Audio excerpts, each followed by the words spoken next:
The Great Galactic Peace was the crowning achievement of civilized society.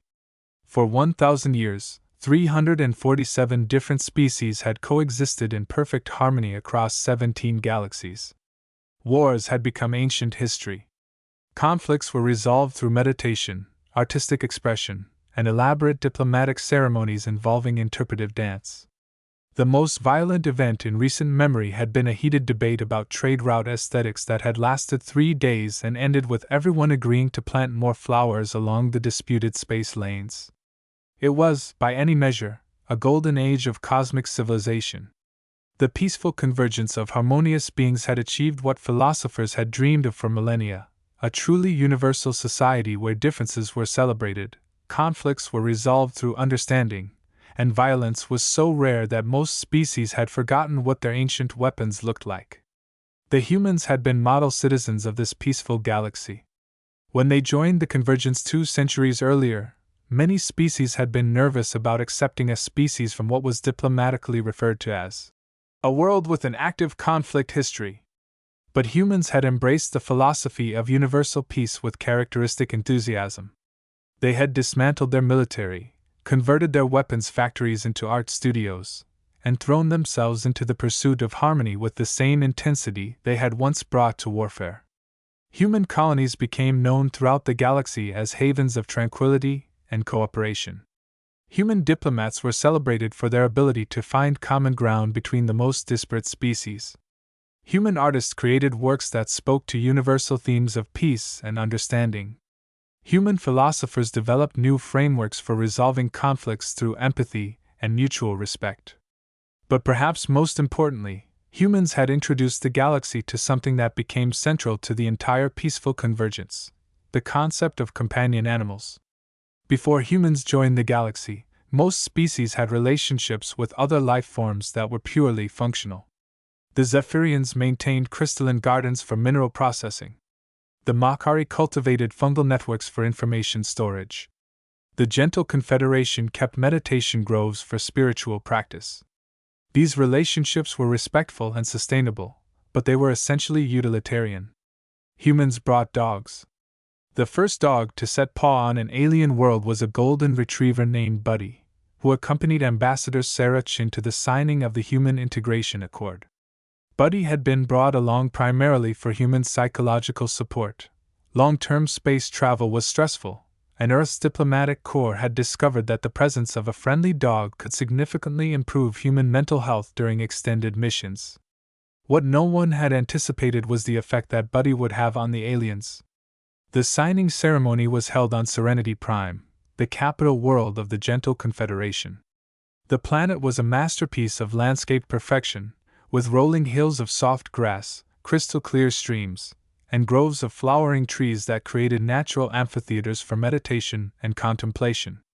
It was the most peaceful place in the galaxy, designed to promote harmony and understanding among all beings. Buddy took one look at the endless expanse of soft grass and did what golden retrievers do: he ran. He ran with the pure, unbounded joy of a creature experiencing the ultimate playground. He rolled in the grass, chased floating pollen, and then, in a moment that would be remembered in galactic history, he approached the assembled alien dignitaries with his tail wagging and his tongue hanging out in a universal expression of friendliness. The reaction was immediate and profound. The Gentle Confederation's representatives, beings who had spent centuries perfecting the art of serene contemplation, found themselves overwhelmed by Buddy's simple, uncomplicated happiness. The Zephyrians, whose crystalline structure resonated with emotional harmonics, began chiming in frequencies that hadn't been heard since their species' equivalent of childhood. Even the Stoic hegemony representatives found themselves inexplicably moved by the sight of this creature whose entire existence seemed dedicated to the pursuit of joy and the sharing of affection. "What is this being?" asked Elder Zenkala of the Gentle Confederation, her voice filled with wonder as Buddy enthusiastically sniffed her flowing robes. "This is Buddy," replied Ambassador Chin, trying to maintain diplomatic composure while her companion animal investigated the most important political gathering in recent galactic history. "He's a dog. A companion animal from Earth." "Companion animal?" Elder Zenkala knelt down, allowing Buddy to sniff her hand.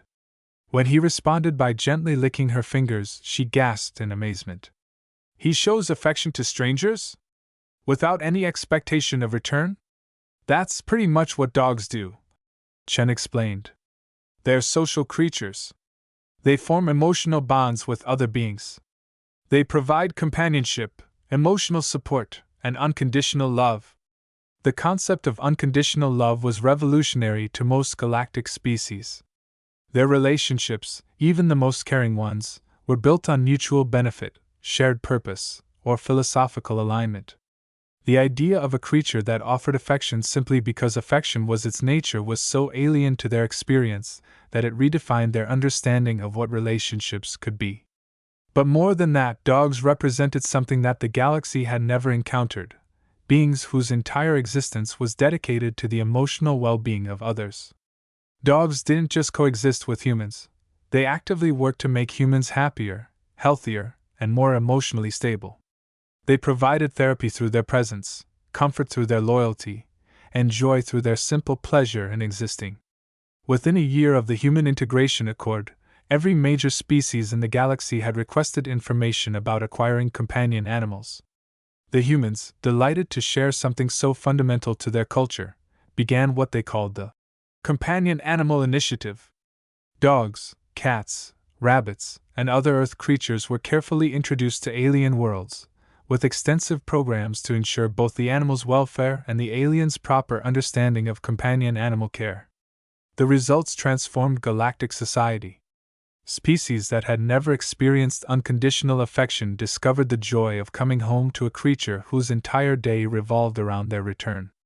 Individuals who had spent centuries in solitary contemplation found themselves developing new forms of emotional intelligence through their relationships with beings who communicated primarily through body language and emotional resonance. The Zephyrians, with their crystalline structure, found that dogs' emotional vibrations created harmonic frequencies that enhanced their meditation practices. The Makari discovered that cats' purring created resonances that improved their fungal network connections.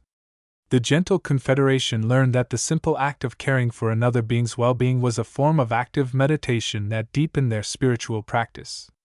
But perhaps most importantly, companion animals became living symbols of the galaxy's commitment to peace.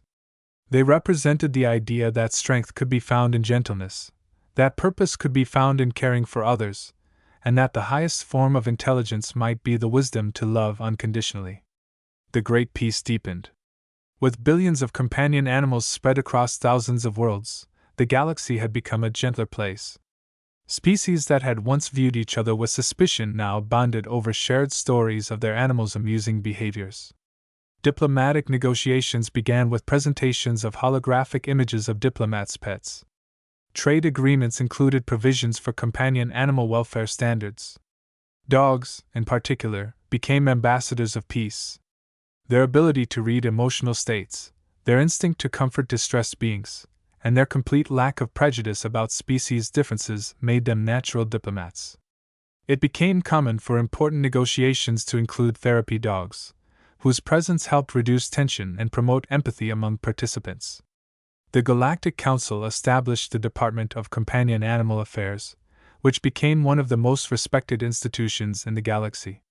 The annual Galactic Pet Show became a celebration of interspecies cooperation and friendship.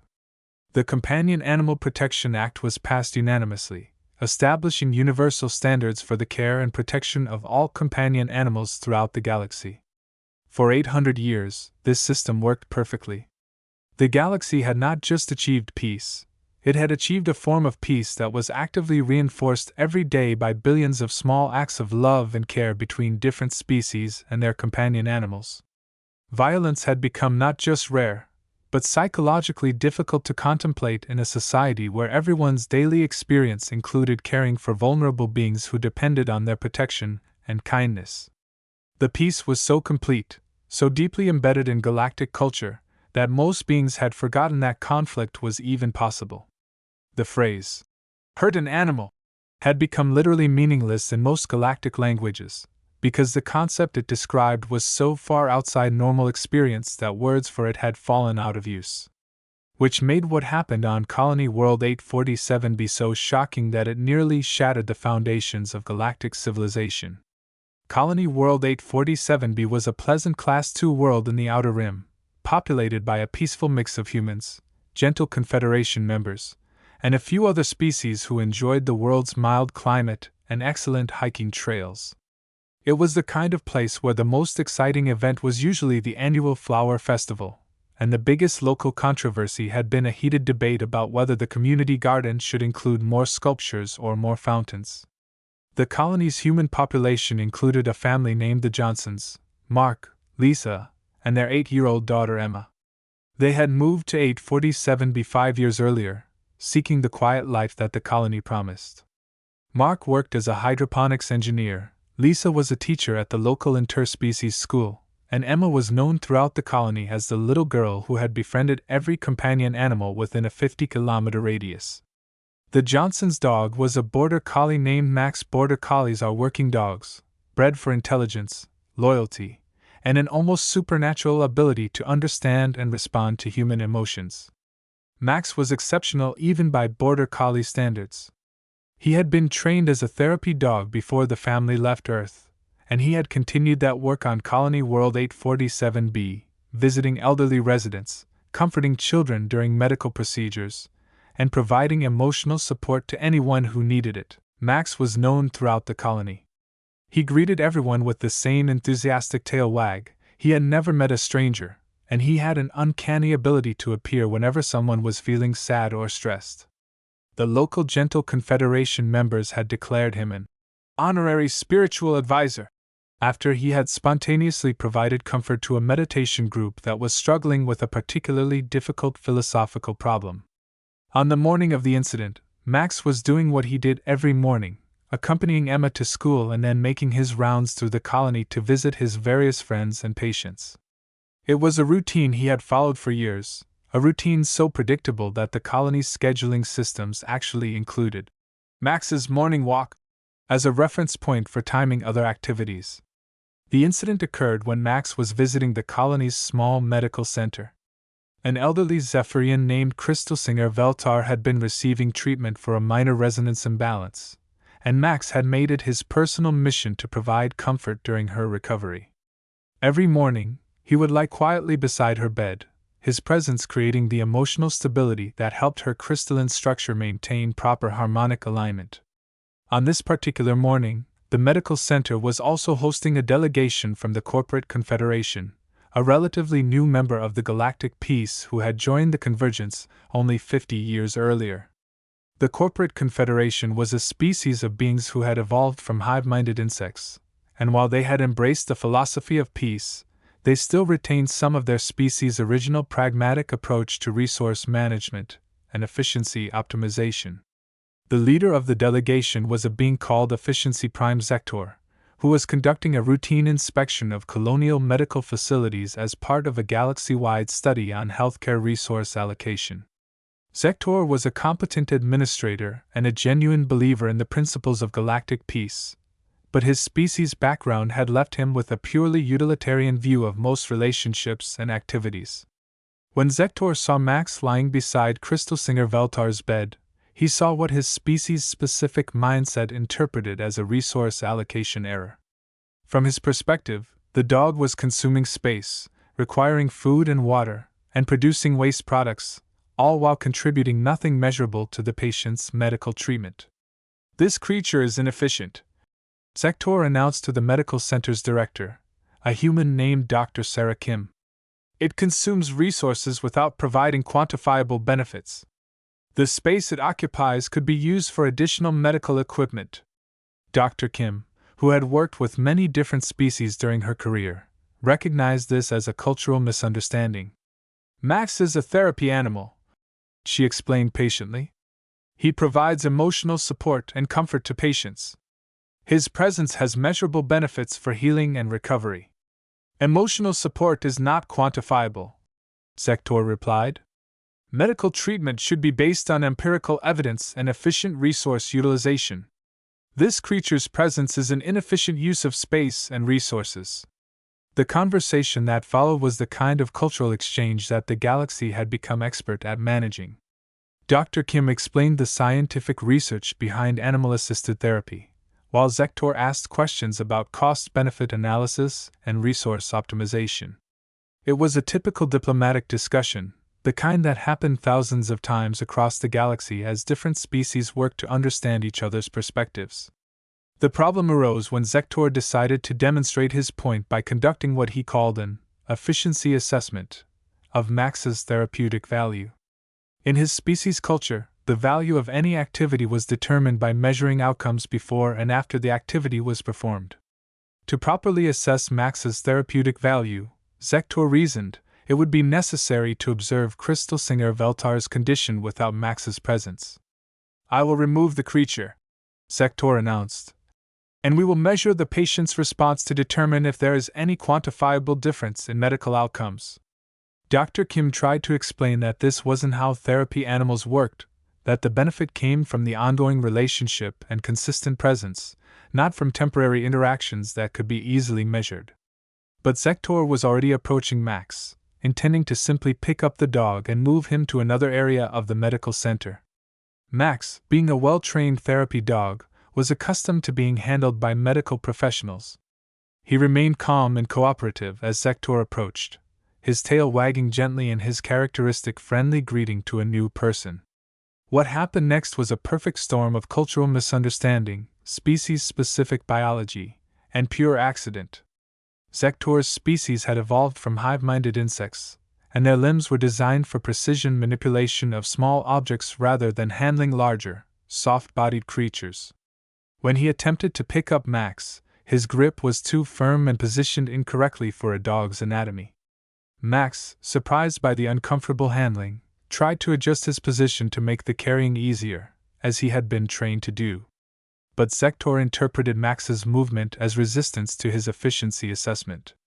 His species' instinctive response to resistance was to apply more force to overcome the obstacle. He tightened his grip and lifted Max more roughly, trying to complete the task of moving the dog to another location. Max, now in pain from the improper handling, did what any dog would do, he yelped. The sound that Max made was not particularly loud or dramatic. It was simply the natural vocalization of a dog experiencing discomfort, the kind of sound that dog owners hear occasionally when their pet steps on something sharp or gets their tail caught in a door. Under normal circumstances, it would have been a minor incident, quickly resolved with an apology and more careful handling. But these were not normal circumstances. Max's yelp was heard by every human in the medical center, and their response was immediate and visceral. Dr. Kim was the first to react. "Put him down! You're hurting him!" she shouted, rushing towards Zektor with an expression of alarm that the alien administrator had never seen on a human face before. The commotion attracted the attention of Mark Johnson, who had been in the medical center's waiting area. When he saw a stranger handling his family's dog roughly enough to cause Max to cry out in pain, something happened to Mark that hadn't happened to a human in over 2 centuries. He went into protective mode. "Get your hands off my dog!" Mark roared, his voice carrying a tone of aggression that most species in the galaxy had never heard from a human. He moved toward Zektor with a speed and intensity that triggered alarm responses in every non-human in the medical center. Zektor, startled by the human's reaction, loosened his grip on Max. The dog, still in pain and now frightened by the shouting and commotion, tried to escape and twisted in Zektor's grasp. The alien administrator, panicking as he found himself at the center of what appeared to be a rapidly escalating conflict, attempted to maintain his hold on the dog while backing away from the approaching humans. In his panic, Zektor's grip shifted to Max's leg, and as the dog struggled to free himself, there was a soft but audible crack. Max's yelp of pain became a howl of agony. The sound that followed was unlike anything heard in the galaxy for 1,000 years. It was the sound of a human parent hearing their child's cry of pain, amplified by the special bond between humans and their companion animals, and multiplied by 800 years of peaceful conditioning that had made the concept of deliberately harming a defenseless creature literally unthinkable. Mark Johnson's response was immediate and devastating. 2 centuries of genetic evolution toward peaceful cooperation was wiped away in an instant by millions of years of evolutionary programming designed to protect family members from threats. He didn't think, didn't consider diplomatic consequences, didn't remember that violence hadn't existed in the galaxy for longer than human recorded history. He simply acted. The punch that Mark threw was not particularly sophisticated. It was a straightforward right hook, the kind that humans had been throwing at each other for millennia. But it was thrown by a human who had been living in low gravity for 5 years, which had given him strength he didn't know he possessed. It was thrown with the full force of parental protective instinct, amplified by the rage of seeing a beloved family member injured. And it was thrown at a being whose species had evolved from insects, and whose physical structure was not designed to absorb kinetic impact from large mammals. Zektor was launched backward by the force of the blow, his lighter insected body unable to absorb the energy of the impact. He crashed into a wall of medical equipment, triggering alarms throughout the facility as expensive diagnostic machinery toppled and shattered around him. For a moment, the medical center was silent except for Max's whimpering and the electronic beeping of damaged equipment. Then Dr. Kim's voice cut through the silence. "Security to Medical Center 1. We have a. She paused, searching for words to describe something that had no place in the galactic vocabulary. "We have a violence incident." The phrase, violence incident, hadn't been used in official communications for over 300 years. The security AI that received Dr. Kim's call initially flagged it as a possible translation error or communication malfunction. When the AI determined that the phrase had been used correctly, it automatically escalated the alert to the colony's emergency response system, which escalated it to the sector emergency system, which escalated it to the Galactic Emergency Notification Network. Within minutes, emergency alerts were being transmitted to every major government in the galaxy. Confirmed violence incident Colony World 847b cause, companion animal injury species involved, human, corporate confederation status, contained galactic peace status, unknown. The response was immediate and unprecedented. For the first time in galactic history, every major government activated their emergency response protocols simultaneously. The Gentle Confederation entered a state of spiritual emergency, with meditation centers across their territory offering trauma counseling for beings who were psychologically unprepared to process the concept of violence. The Zephyrians' crystalline structures began resonating with frequencies of distress that hadn't been heard since their planet's formation.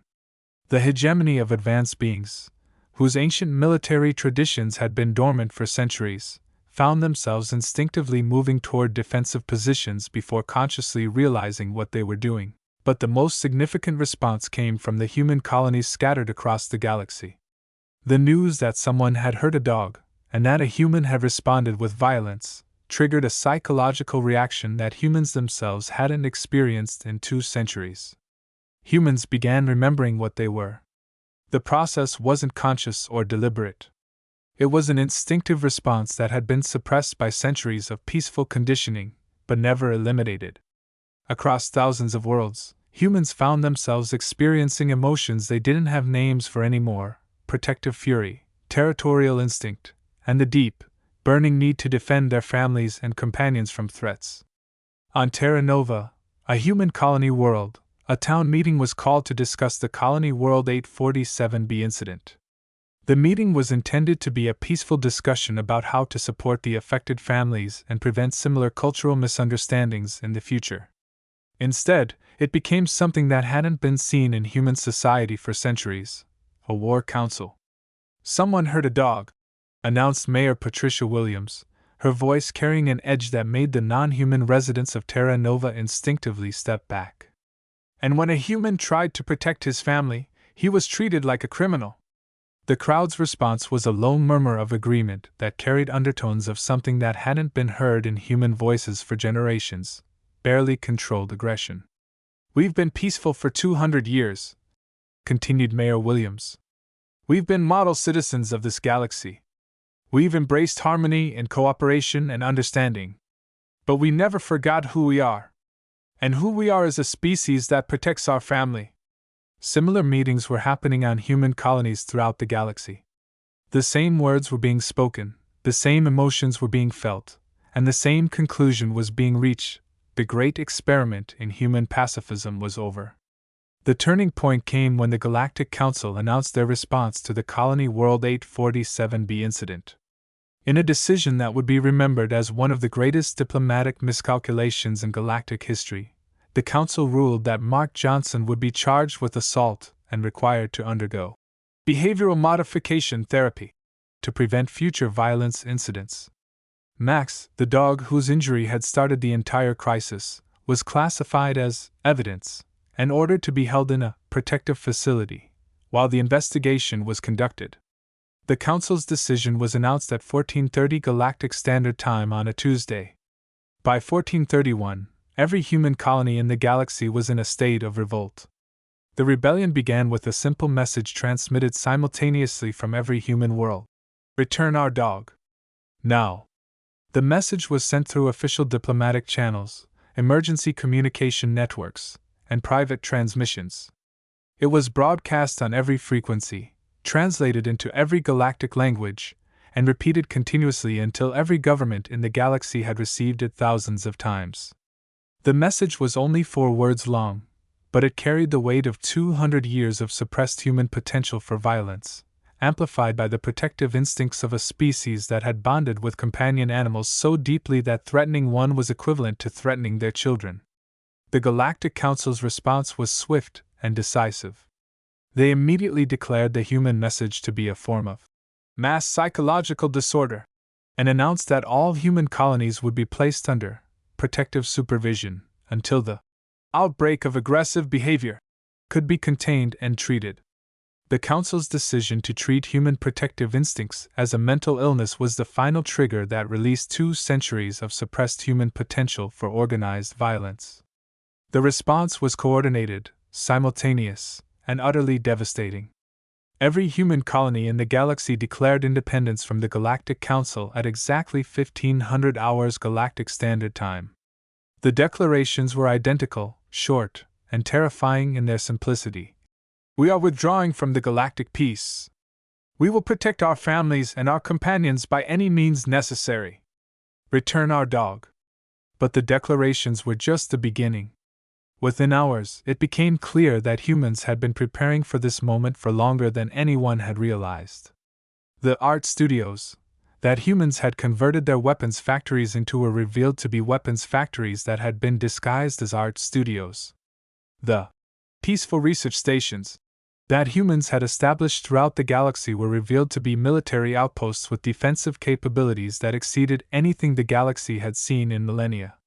The cultural exchange programs that had placed humans on thousands of worlds were revealed to be a network of strategically positioned assets who were now coordinating the largest military mobilization in galactic history.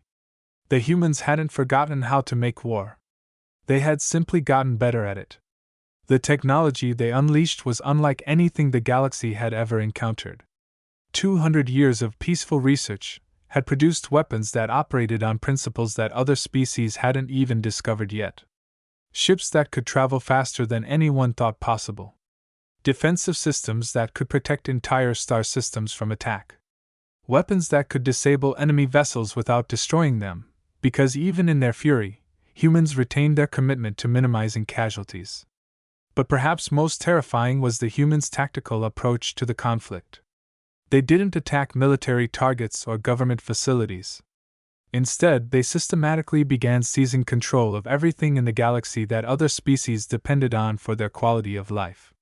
Human-operated agricultural worlds stopped shipping food to non-human planets. Human-managed manufacturing facilities stopped producing consumer goods. Human-run transportation networks stopped carrying passengers and cargo. Human-maintained communication systems started experiencing technical difficulties that affected only non-human users. Within a week, it became clear that humans had made themselves so essential to galactic civilization that they could bring the entire galaxy to its knees without firing a shot. The message that accompanied each of these actions was always the same: return our dog. The psychological warfare was as effective as the economic pressure. Across the galaxy, Species that had lived in peace for 1,000 years were forced to confront the reality that their entire civilization had been dependent on the cooperation of a species that they had apparently never really understood. The humans weren't just angry. They were organized, determined, and absolutely unified in their purpose. Every human in the galaxy, from the most peaceful philosopher to the most dedicated diplomat, was working toward the same goal: the safe return of one injured border collie named Max. The Galactic Council's attempts to negotiate were met with a response that chilled every alien diplomat who heard it. "We don't negotiate with people who herd dogs." The phrase became the rallying cry of the human rebellion. It was painted on the sides of human ships, broadcast from human communication stations, and repeated by human diplomats who had suddenly become human military commanders. It was a phrase that reduced the entire complex situation to its most basic elements. Someone had hurt an innocent creature that humans considered family, and humans would not tolerate that. The siege of galactic civilization lasted 3 months. For 3 months, the galaxy experienced what it meant to live without human cooperation. Food shortages, transportation failures, communication breakdowns, and economic collapse spread across thousands of worlds as species that had never realized their dependence on human expertise found themselves unable to maintain their own civilizations. But the humans weren't content to simply wait for the galaxy to capitulate. They began actively hunting down every being who had been involved in the decision to treat Max's injury as a minor incident and Mark Johnson's response as a crime. Efficiency Prime Sector, the corporate confederation administrator whose cultural misunderstanding had started the entire crisis, was located on his homeworld and extracted by a human special operations team that infiltrated one of the most secure facilities in the galaxy without triggering a single alarm. He was brought to a human ship, where he was forced to sit in a room with Max and observe the dog's injuries while human doctors explained exactly what had been done to the animal, and exactly how much pain it had caused. "You hurt our dog," the human commander, Admiral Sarah Chin, no relation to the diplomat, told Zektor. "You didn't mean to, but you did. And then your government decided that the human who tried to protect him was the one who should be punished." Zektor, who had spent 3 months in a state of psychological trauma as his entire understanding of galactic civilization collapsed around him, tried to explain that it had been an accident, a cultural misunderstanding, a regrettable incident that could be resolved through proper diplomatic channels. "You're right," Admiral Chen replied. "It was an accident.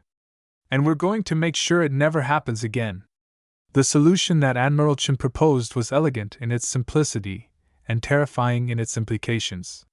Humans would return to the galactic peace, but with conditions that would fundamentally restructure galactic civilization.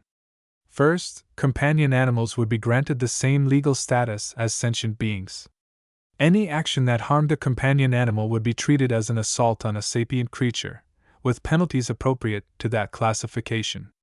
Second, humans would be granted special jurisdiction over all matters involving companion animals. Any incident involving the injury or mistreatment of a companion animal would be investigated and prosecuted by human authorities, regardless of where it occurred or which species were involved.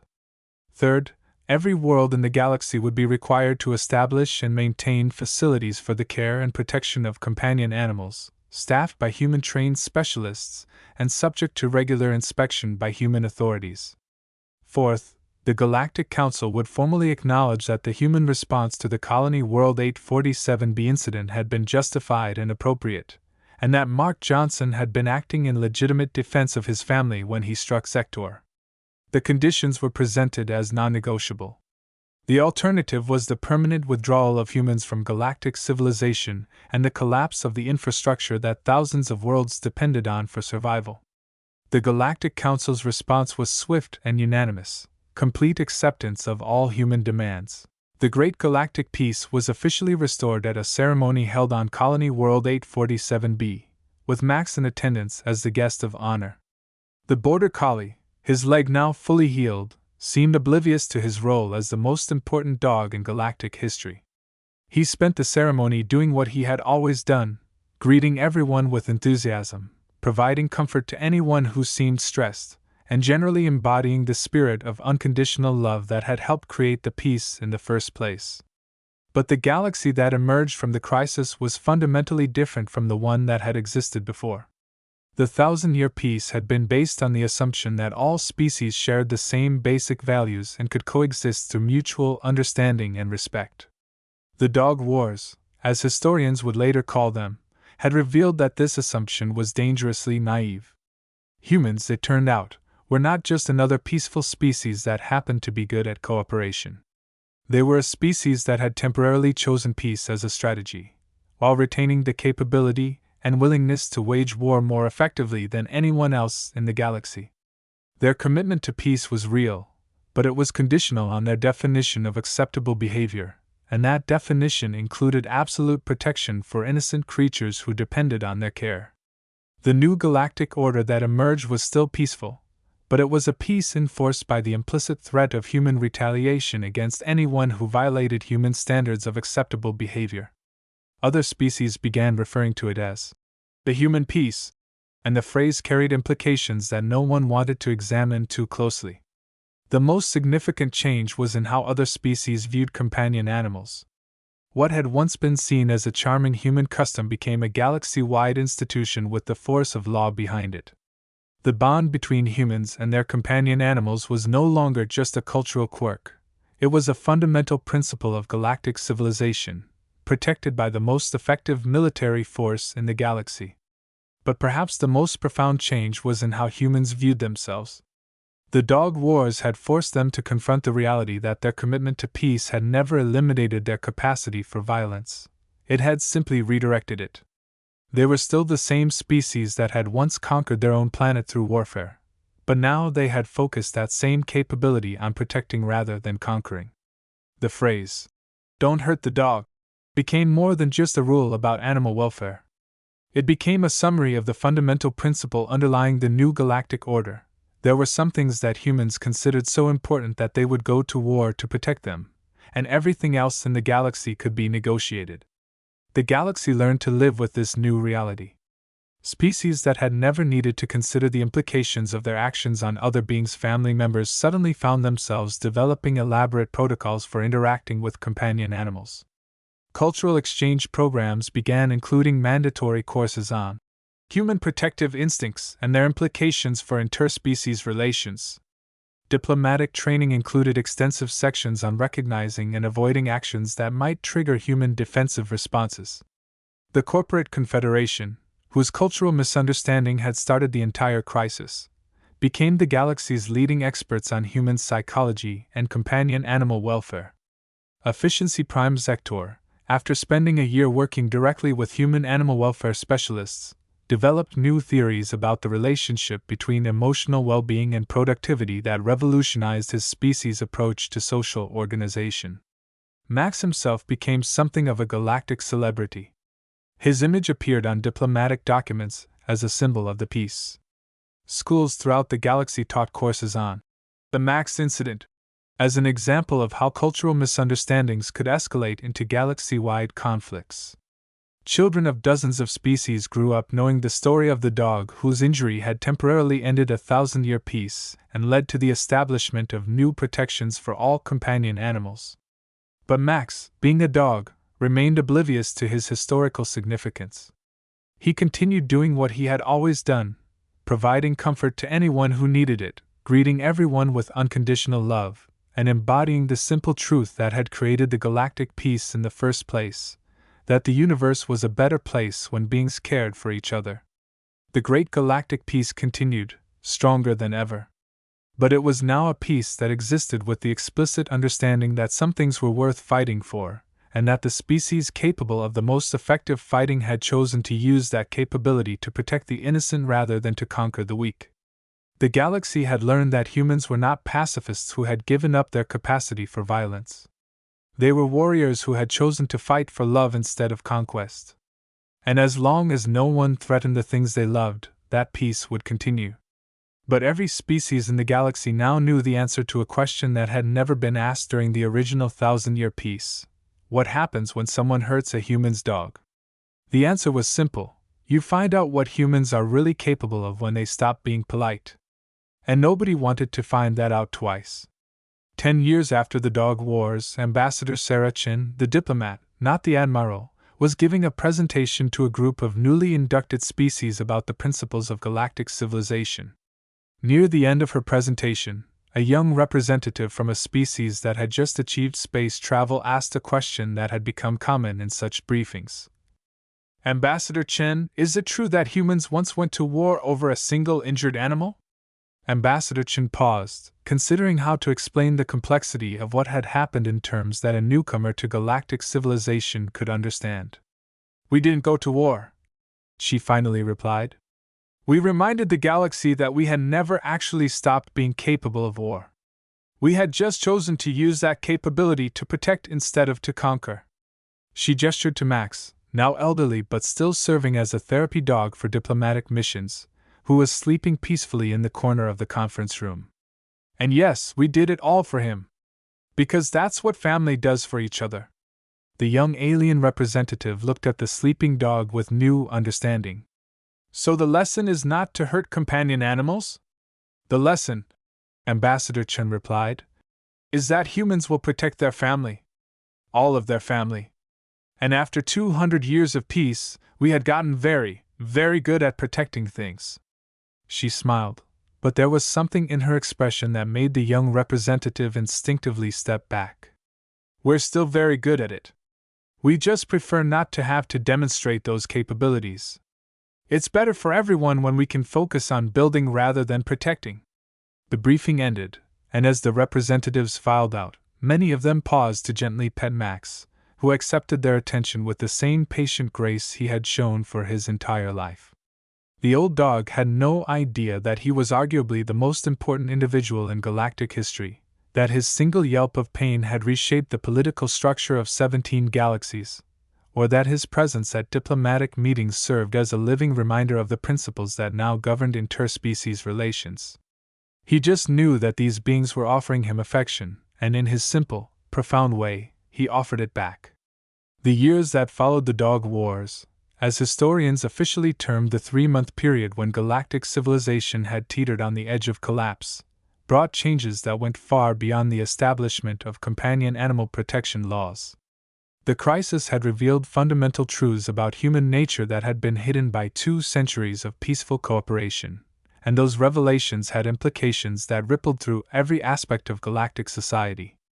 The most immediate change was in how other species approached relationships with humans. Before the Dog Wars, humans had been seen as valuable partners in galactic civilization, competent, reliable, and unusually good at bridging cultural differences between species.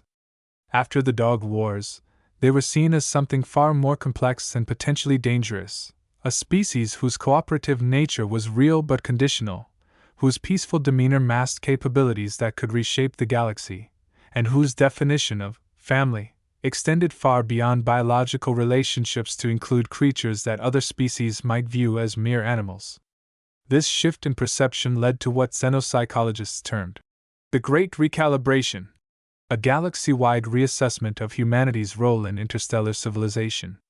Academic institutions established new fields of study dedicated to understanding human psychology, human history, and human potential.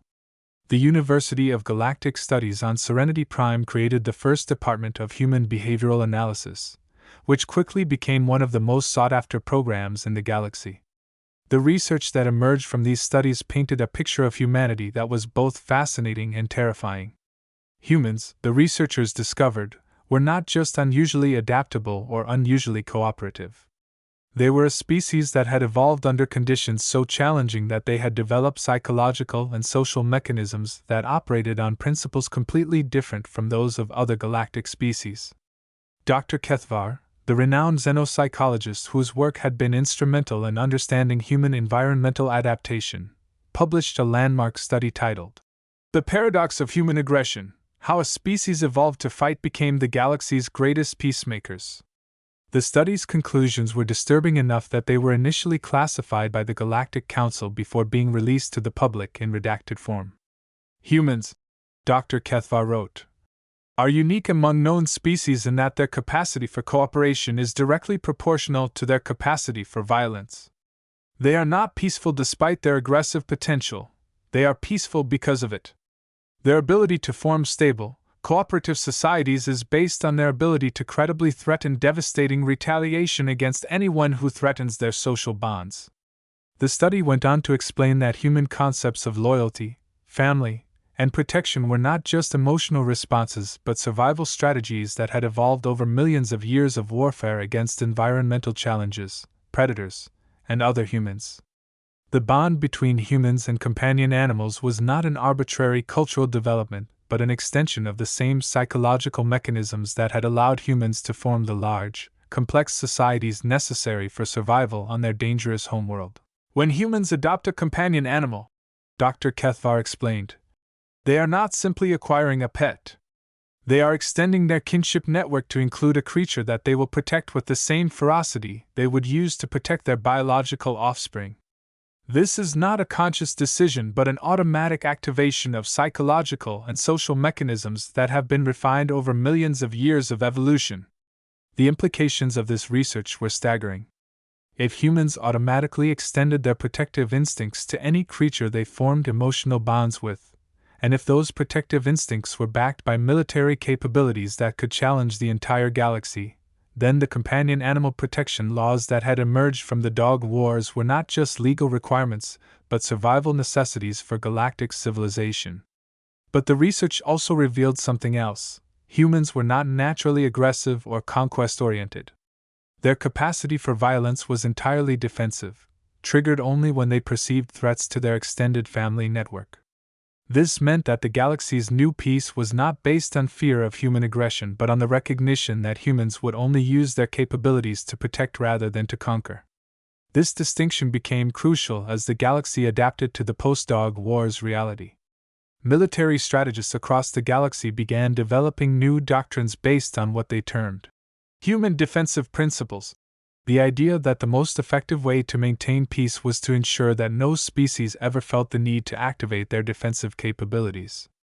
The hegemony of advanced beings, the galaxy's former military powerhouse, completely restructured their approach to conflict resolution.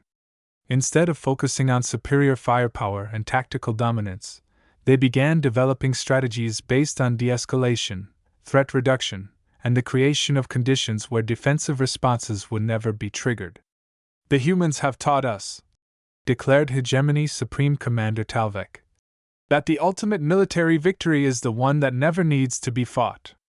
Their approach to peace is not based on weakness but on strength that is so overwhelming that no rational actor would ever provoke it. This philosophy spread throughout the galaxy, creating what became known as the human doctrine. The idea that true peace could only be achieved when all parties understood that the costs of conflict would always exceed any possible benefits. The economic implications of the new order were equally profound. The 3 months during which humans had withdrawn their cooperation from galactic civilization had revealed just how dependent the galaxy had become on human expertise and innovation. This dependence had not been planned or imposed. It had emerged naturally as humans had thrown themselves into the pursuit of peaceful cooperation with their characteristic enthusiasm and competence. Human agricultural techniques had become standard across thousands of worlds because they were more efficient and environmentally sustainable than traditional methods. Human manufacturing processes had been adopted because they produced higher quality goods with less waste. Human transportation and communication systems had become integral to galactic infrastructure because they were more reliable and easier to maintain than the systems they had replaced. The realization that humans had made themselves indispensable to galactic civilization without anyone noticing led to what economists called the dependency revelation. The discovery that the galaxy's economy was no longer a collection of independent systems trading with each other, but a single integrated network with humans at its center. This discovery led to the establishment of the Human Economic Integration Council, a new galactic institution tasked with ensuring that the galaxy's dependence on human expertise would never again become a vulnerability that could be exploited. The Council's mandate was to create redundant systems, cross-train non-human specialists, and establish protocols for maintaining essential services even in the event of future human withdrawals from galactic cooperation. But the Council's work revealed something that economists had not anticipated. Humans had not made themselves indispensable through any deliberate strategy. They had simply approached every challenge with their characteristic combination of innovative thinking, persistent effort, and willingness to take on tasks that other species found too difficult or dangerous. The result was a galaxy where humans had naturally gravitated toward the most critical and challenging roles, not because they were seeking power or control, but because those were the roles where their unique capabilities were most needed. Humans don't dominate galactic civilization, explained Dr. Zentak, the Council's chief economist. They support it. They have made themselves the foundation upon which everything else is built, not through conquest or manipulation, but through competence and reliability. The galaxy depends on them because they are dependable. This realization led to what became known as the partnership principle, the idea that the galaxy's relationship with humanity was not one of subordination or dominance, but of mutual dependence based on complementary capabilities. Humans provided the innovation, reliability, and defensive capability that the galaxy needed to function, while other species provided the diversity of perspectives, specialized knowledge, and cultural richness that made galactic civilization worth preserving. The partnership principle became the foundation of the new galactic order that emerged from the Dog Wars. Instead of the loose confederation of independent species that had characterized the original galactic peace, the new system was based on integrated cooperation where each species contributed their unique strengths to a unified whole. The gentle confederation provided the philosophical and spiritual guidance that helped maintain the moral foundation of galactic civilization. The Zephyrians contributed their harmonic technologies and their ability to create beauty in even the most challenging environments. The Makari offered their expertise in biological systems and their ability to maintain the living networks that connected worlds across the galaxy. The Hegemony provided strategic thinking and organizational capabilities that helped coordinate large-scale projects. And humans provided the innovation, reliability, and protective capability that made all of these contributions possible. The new system was formalized in the Treaty of Galactic Partnership, signed 5 years after the Dog Wars in a ceremony that took place simultaneously on every major world in the galaxy. The treaty established the principles that would govern interspecies relations for the next era of galactic civilization: mutual respect, complementary cooperation, and absolute protection for the bonds that held communities together. The treaty's most important provision was the Universal Family Protection Act, which extended the principles that had been established for companion animals to all forms of family and community bonds. The Act recognized that every species had relationships that were so fundamental to their well-being that threatening those relationships was equivalent to threatening their survival, and it established protocols for identifying and protecting those relationships across cultural and species boundaries. The Act was written in language that was carefully crafted to be universal while still acknowledging the specific circumstances that had led to its creation. All beings have the right to form bonds of affection, loyalty, and mutual support with other beings, regardless of species, and these bonds shall be recognized and protected as fundamental to the preservation of galactic peace and prosperity. But everyone who signed the treaty understood that it was really about dogs, and cats, and rabbits, and all the other creatures that humans had brought to the galaxy as companions and had loved so deeply that they were willing to go to war to protect them. The ceremonial signing of the treaty was conducted with Max in attendance, now recognized as the official ambassador of companion animal relations. The elderly border collie had been fitted with a special diplomatic vest for the occasion, though he seemed more interested in the attention he was receiving from the hundreds of dignitaries than in the historical significance of the event. During the ceremony, each species representative was invited to make a statement about their commitment to the new galactic order. Most of the statements were eloquent expressions of hope for continued peace and cooperation. But the statement that was remembered, the one that became the unofficial motto of the new galactic era, came from a human child. Emma Johnson, now 13 years old and the daughter of the man whose protective instincts had triggered the Dog Wars, had been invited to speak as a representative of the generation that would grow up in the post-Dog Wars galaxy. She approached the podium with Max at her side, looked out at the assembled representatives of hundreds of species, and delivered a speech that lasted less than 30 seconds but captured the essence of everything that had changed.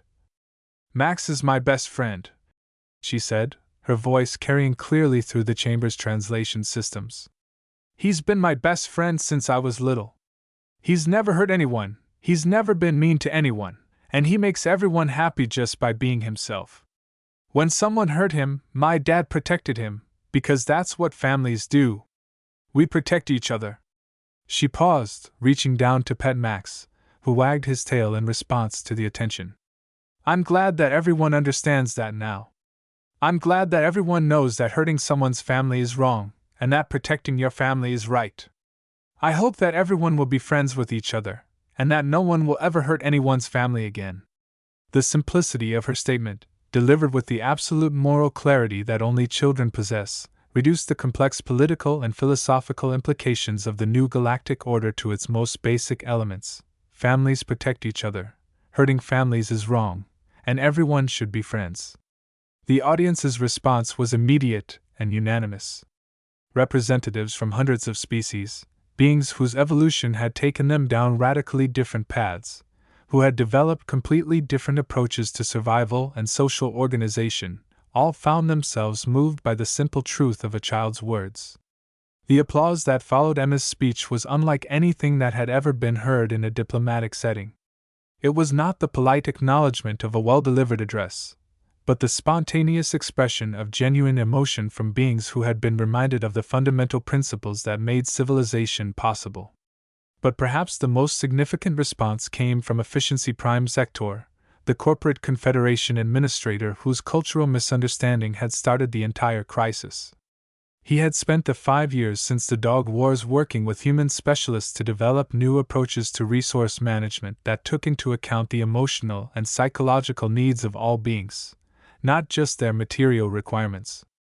I understand now, he said, his voice carrying through the chamber's silence. I understand what I failed to understand before. The creature, Max, was not consuming resources inefficiently.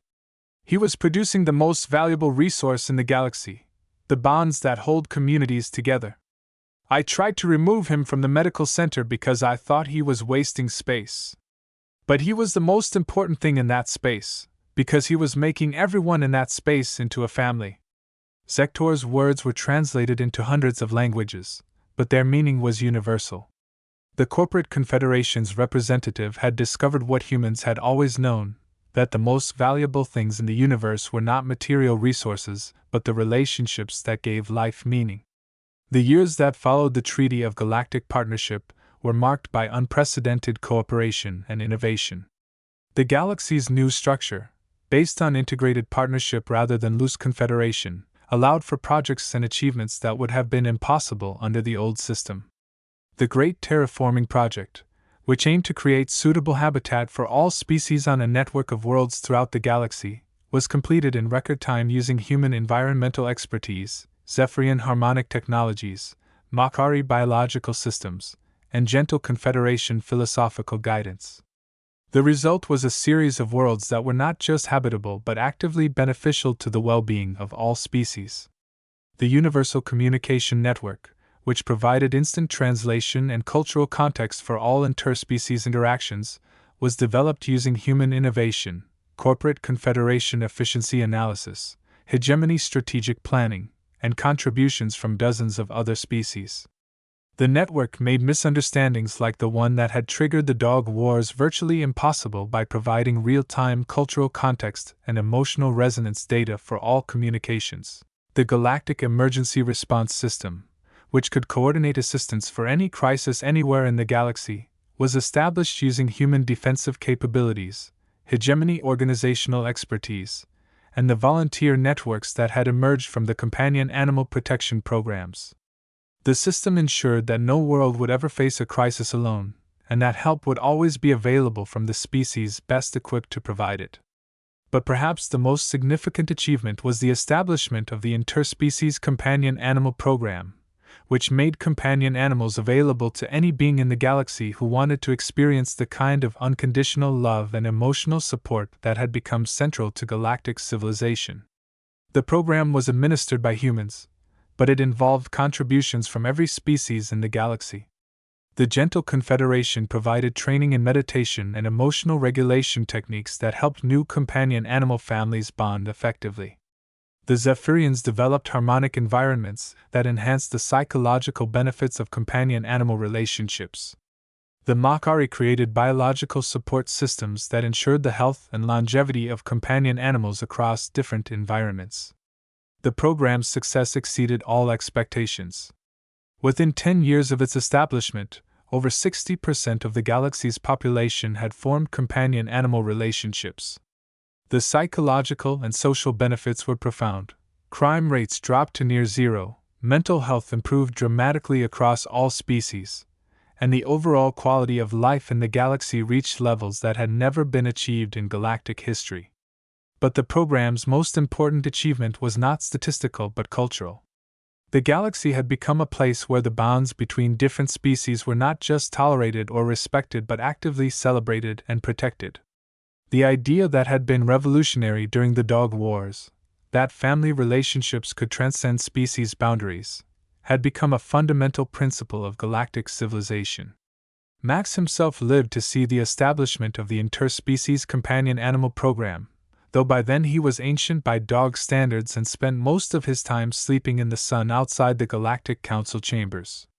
He had become something of a living monument to the principles that had reshaped galactic civilization, and beings from across the galaxy would travel to Serenity Prime just to see the dog whose injury had changed the course of history.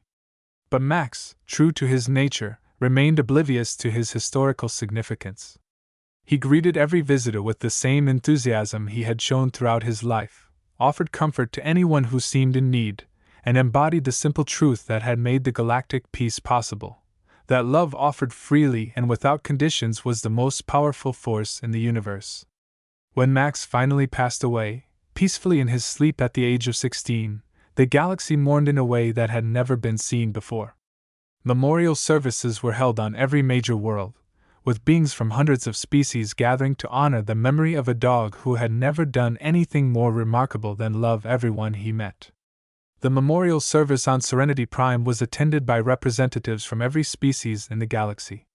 The service was conducted in the tradition of every major species, with humans providing the primary ceremonies but with contributions from every culture that had been touched by Max's life.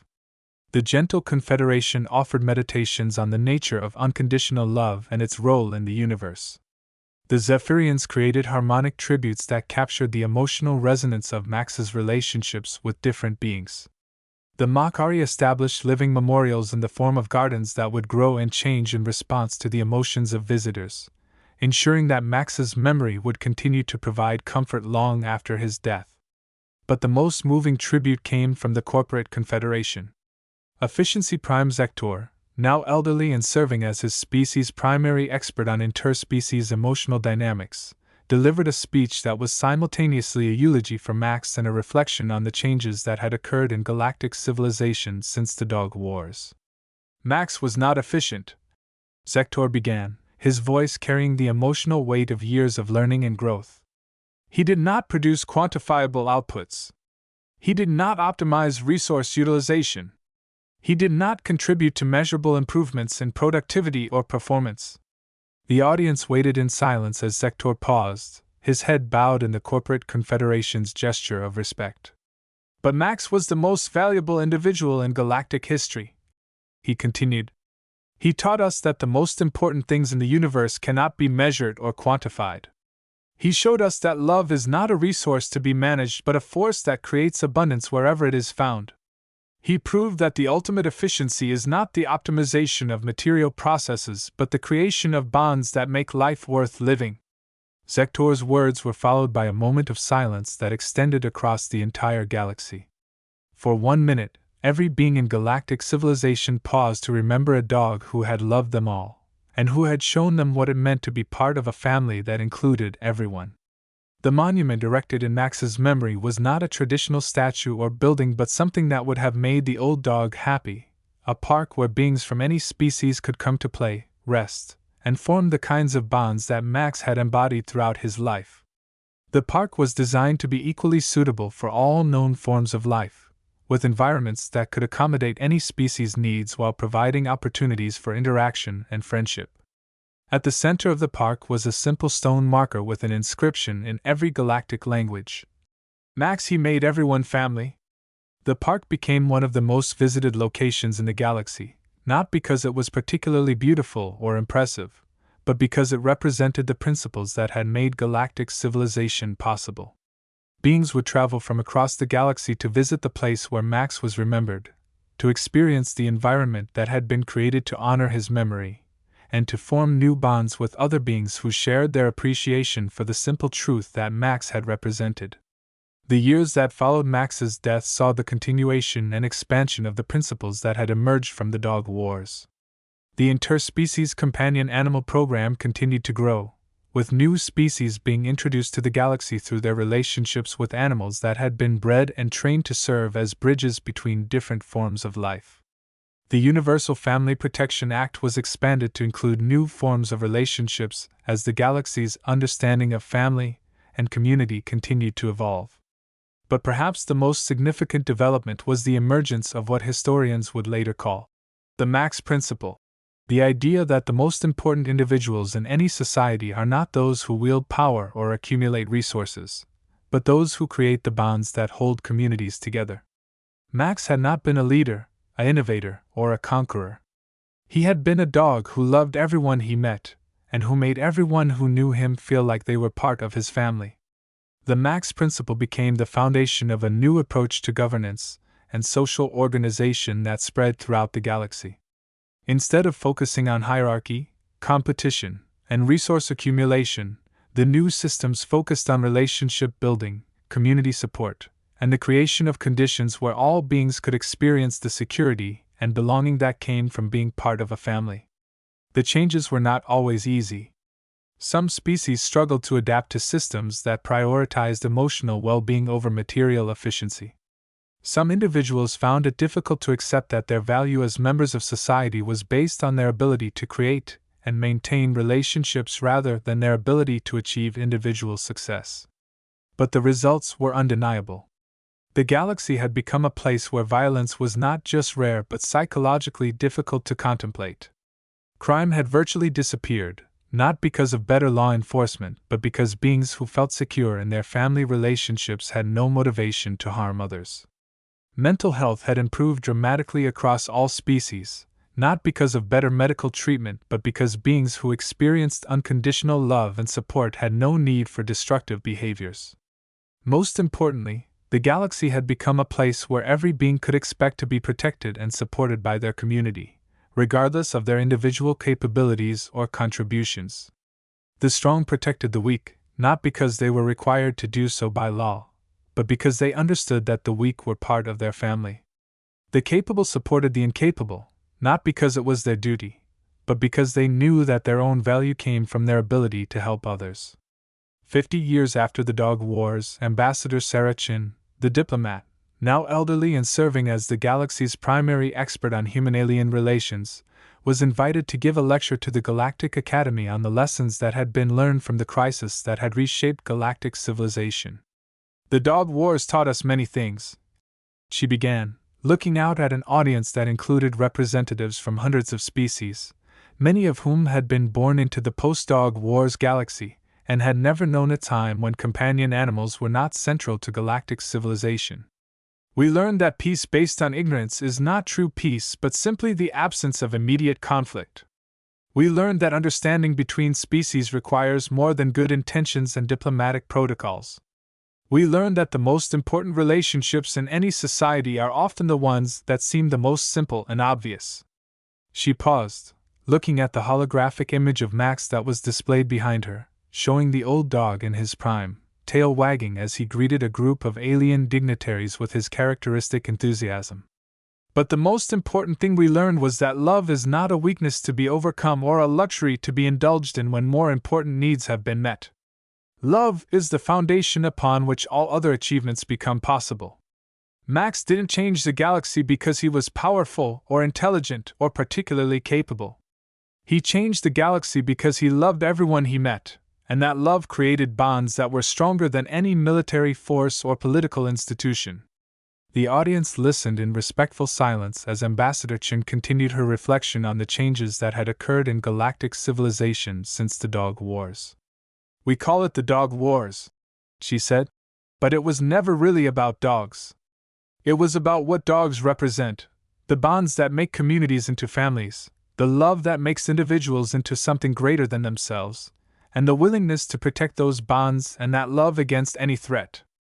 She gestured to the mixed audience of beings from dozens of species, many of whom had companion animals at their sides, all of whom had grown up in a galaxy where the principles that Max had embodied were taken for granted. "You have inherited a galaxy that Max made possible," she told them. "A galaxy where every being can expect to be loved and protected, where families are defined not by biology but by affection, where the strong exist to serve the weak, and where the most important question is not what can you do, but who do you love."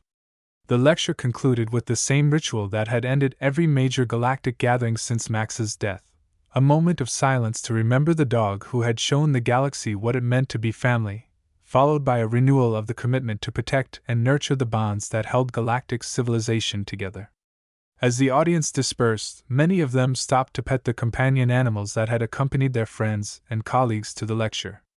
The sight of hundreds of beings from dozens of species, all connected by their shared love for creatures who asked for nothing more than affection and care, was a testament to the changes that had occurred in galactic civilization since the Dog Wars. The galaxy had learned that the most powerful force in the universe was not technology, or military might or political skill, but the simple act of caring for another being. And that lesson, taught by a border collie who had never wanted anything more than to make everyone happy, had created a civilization that was stronger, more peaceful, and more prosperous than anything that had come before. The great galactic peace had lasted 1,000 years, but it had taken the injury of one dog to teach the galaxy what peace actually meant. And that peace, built on the foundation of love and protection that Max had embodied, would last for as long as beings remembered the simple truth that had changed everything: families protect each other, and everyone deserves to be part of a family. In the end, the Dog Wars had taught the galaxy that the most important battles are not fought for territory or resources or political power, but for the right to love and be loved, to protect and be protected, to belong and to welcome others into belonging. And in a galaxy where every being could expect to experience that love, protection, and belonging, war had become not just unnecessary but literally unthinkable. Because you don't hurt family. And in the galaxy that Max had made possible, everyone was family. The peace that followed the Dog Wars was not the absence of conflict but the presence of love so universal and so deeply embedded in the structure of galactic civilization that conflict had become as obsolete as the ancient weapons that had once filled the galaxy's museums. And it all started with a dog who just wanted everyone to be happy.